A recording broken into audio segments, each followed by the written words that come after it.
Hey friends, if you wish to fix Windows Update error 0x80246019, then please watch this video. I will guide you through the resolutions. So the first solution is to verify the internet connection. Go to fast.com and hit enter and check the internet connection speed. Is it good enough? If not, then you will have to troubleshoot it for internet, and if yes, then proceed to the next solution, which is to run the Windows Update troubleshooter. Right click on the start button and select settings from the menu.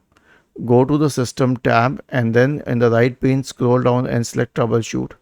Select other troubleshooters and click on run corresponding to the Windows Update troubleshooter. The last solution will be to reset Windows Update component. So we have a script for you. I have shared it in the description section of the video. Simply copy this script. Now search for command prompt in the Windows search bar and click on run as administrator. Paste it here and hit enter. This will stop the services associated with Windows updates. It will delete the Windows Update profile. It will delete the contents of the software distribution and catroot 2 folders. It will re-register all the DLLs.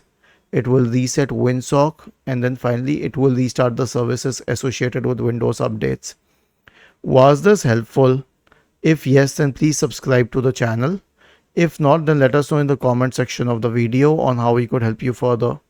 Thank you for watching this video and have a nice day.